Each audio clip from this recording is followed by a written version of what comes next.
வாழ்க வையகம், வாழ்க வையகம், வாழ்க வளமுடன். குருப்புகழ் வாழ்க, குருவே துணை. அனைவருக்கும் இனிய காலை வணக்கங்களும் வாழ்க வளமுடன் என்ற வாழ்த்துகளும். இவ்வாண்டு மார்கழி மாத சிந்தனையாக வேதாத்ரி மகரிஷி அவர்களின் மாக்கோலமாய் விளைந்த மதிவிருந்து நூலில் தொகுக்கப்பட்டுள்ள கவிதையையும்,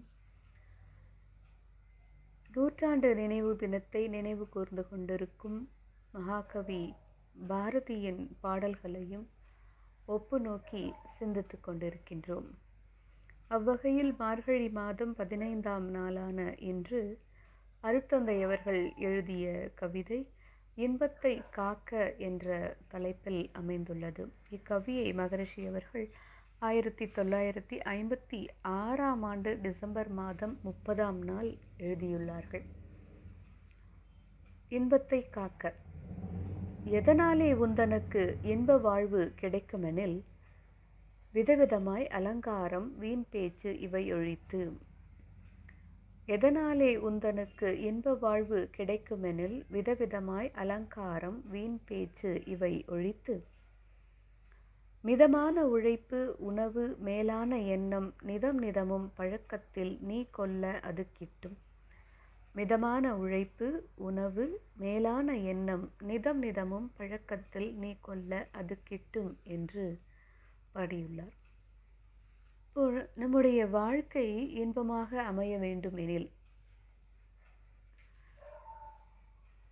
நம்முடைய வாழ்க்கை இன்பமாக இருக்க வேண்டும் என்றால், முதலில் நாம் நம்மிடம் இருக்கும் கலங்கங்களை போக்கும் முயற்சியில் ஈடுபட வேண்டும்.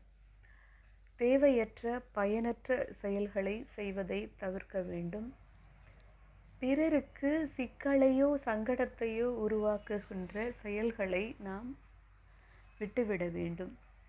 அவ்வகையில்தான் மகரிஷி கூறுகிறார்கள், விதவிதமாய் அலங்காரம். அது மற்றவர்களின் கண்ணையும் கருத்தையும் கவர்ந்து இழுப்பதனால் அதீதமான அலங்காரத்தை நாம் விட்டுவிட வேண்டும் என்கிறார்.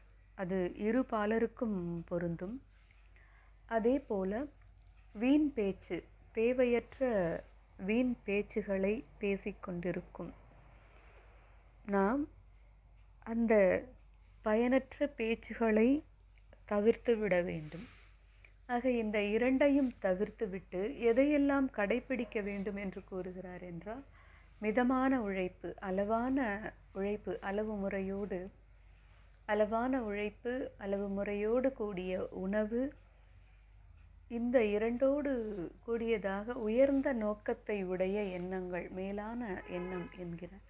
உயர்ந்த நோக்கத்தை உடைய எண்ணங்கள், இந்த மூன்றையும் நாம் முயற்சி செய்து நிதம் நிதமும் நம்முடைய வாழ்க்கையில் பழகிக்கொள்ள, எண்ணங்களே கூட நல்ல எண்ணங்களையே மனதில் விதைத்து, நல்ல எண்ணங்களையே எண்ணி எண்ணி பழகி, நாம் பழக்கத்திற்கு எப்பொழுதும் நேர்மறை எண்ணங்களை கொண்டு வந்து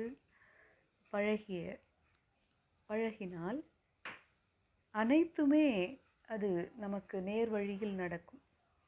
ஆக இந்த உயர்ந்த நோக்கத்தையுடைய எண்ணங்கள், அதாவது பிறர் துன்பம் போக்கக்கூடிய எண்ணங்கள், பிறருக்கு இன்பம் செய்யக்கூடிய எண்ணங்கள், சமுதாயத்திற்கு நலனை ஏற்படுத்தக்கூடிய எண்ணங்கள், வாழ்க்கையை மேம்பாட்டு அடைய உதவ எண்ணங்கள், இதை போன்ற எண்ணங்களை நாம் மனதில் முயற்சி செய்து அதை உலவ விட வேண்டும் என்கிறார் மகரிஷி. அப்போ இந்த உயர்ந்த எண்ணங்கள், அளவான உழைப்பு, அளவான உணவு, இதை மூன்றும் நாம் பழகுகின்ற அதே வேளையில் மற்றவரின் கருத்தை கவரக்கூடிய அலங்காரத்தையும் பயனற்ற பேச்சையும் நாம் விட்டுவிடும் பொழுது நம்முடைய வாழ்வு இன்பமாக அமையும் என்று கூறுகிறார். அதைத்தான் மகாகவி பாரதியும் சுதந்திர பள்ளு என்ற கவியில், நாடு சுதந்திரம் அடைந்துவிட்டால் அது எப்படி இருக்க வேண்டும் என்று, என்ன செய்ய வேண்டும் நாம் என்பதை பாடுகின்ற வேளையில் இவ்வாறு பாடியிருக்கிறார். உயர்ந்த எண்ணம் என்று மகரிஷி கூறிய அதையே மகாகவி அவர்களும், எல்லோரும் ஒன்றென்னும் காலம் வந்ததே, பொய்யும் ஏமாற்றும் தொலைக்கின்ற காலம் வந்ததே. எல்லோரும் ஒன்றென்னும் காலம் வந்ததே, பொய்யும் ஏமாற்றும் தொலைக்கின்ற காலம் வந்ததே. இனி நல்லோர் பெரியர் என்னும் காலம் வந்ததே, கெட்ட நயவஞ்சகருக்கு நாசம் வந்ததே. இனி நல்லோர் பெரியார் என்னும் காலம் வந்ததே, கெட்ட நயவஞ்சகாரருக்கு நாசம் வந்ததே என்று பாடுகிறார். ஆக உயர்ந்த எண்ணம் வேண்டும் என்பதையே இப்பாடல் உணர்த்துகிறது. நாம் எல்லோரும் ஒன்று என்று மக்கள் எண்ணக்கூடிய ஒரு காலம் வந்துவிட்டது. பொய் சொல்லி ஏமாற்றி வஞ்சனை செய்யும் அந்த காலம் நம்மை விட்டு சென்று விட்டது. நல்லவர்கள் எல்லாம் உயர்ந்தவர்கள் என்று நாம் உணர்ந்து கொள்ளும் காலமும் வந்துவிட்டது. தீய எண்ணங்களை உடையவருக்கும் தீயதை செய்பவர்களுக்கும் அழிவு வந்துவிட்டது என்று நல்லதை நினைக்க வேண்டும் என்று வலியுறுத்துகிற அதே வழியில் தொடர்ந்து அப்பாடலை மகரிஷி கூறியது போலவே உழவுக்கும் உழைப்புக்கும் அவர் முக்கியத்துவம் கொடுத்திருக்கிறார். உழவுக்கும் தொழிலுக்கும் வந்தனை செய்வோம், வீணில் உண்டு களித்திருப்போரை நிந்தனை செய்வோம். உழவுக்கும் தொழிலுக்கும் வந்தனை செய்வோம், வீணில் உண்டு களித்திருப்போரை நிந்தனை செய்வோம். விழலுக்கு நீர்ப்பாய்ச்சி மாயமாட்டோம், வெறும் வீணருக்கு உழைத்துடலாம் ஓயமாட்டோம். விழலுக்கு நீர்ப்பாய்ச்சி மாயமாட்டோம், வெறும் வீணருக்கு உழைத்துடலும் ஓயமாட்டோம் என்று பாடுகிறார். உணவு உற்பத்தி செய்கின்ற இந்த உழவுக்கும் மற்ற நல்ல தொழில்களுக்கும் வணங்கி நாம் அதனை போற்றி வளர்ப்போம், உழவையும் தொழிலையும்.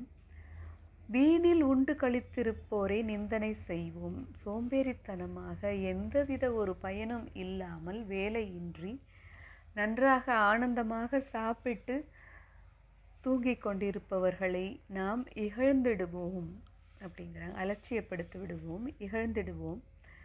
வேளுக்கு நீர் பாய்ச்சி மாயமாட்டோம். அதாவது அந்த உழைப்பு சரியான அளவில் எப்படி மகரிஷி கூறுகிறாரோ அந்த உழைப்பு, விழலுக்கு நீர் பாய்ச்சி மாயமாட்டோம். அந்த பயிர்களுக்கு இடையே இருக்கின்ற அந்த களைகளுக்கு நாம் நீர் பாய்ச்சினால் அது வீண் வேலை, களை வளர்ந்து எந்த பயனும் இல்லை. அதனால் விழலுக்கு தேவையில்லாமல் நாம் உடல் உழைப்பு செய்து நாங்கள் ஓய்ந்து போக மாட்டோம். வெறும் கெட்டவர்களுக்கு, துன்பம் தடுபவர்களுக்கு, பயனற்றவர்களுக்கு பாடுபட்டு நாம் உடல் சோர்ந்து போக மாட்டோம்.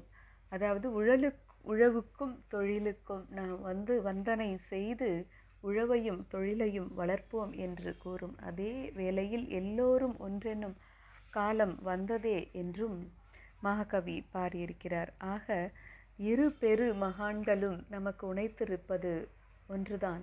அளவான உழைப்பு, அளவான உணவு, உயர்ந்த நோக்கத்தையுடைய எண்ணங்களை நாம் வளர்க்கும் அதே வேளையில் நாம் வீண் பேச்சுகளையும் சோம்பேறித்தனத்தையும் மற்றவர்களை கவரும் அலங்காரத்தையும் விடுத்து உயர்ந்த எண்ணங்களை எண்ணும் பொழுது அவை வான்காந்தத்தில் பதிந்து நம்மையும் நம் சமுதாயத்தையும் உணர்த்தும் என்று கூறி இன்றைய நாள் இனிய நாளாக அமைந்திட அனைவருக்கும் வாழ்த்துக்களை கூறி விடைபெறுவது பேராசிரியர் மாலதி சுப்பிரமணியன்.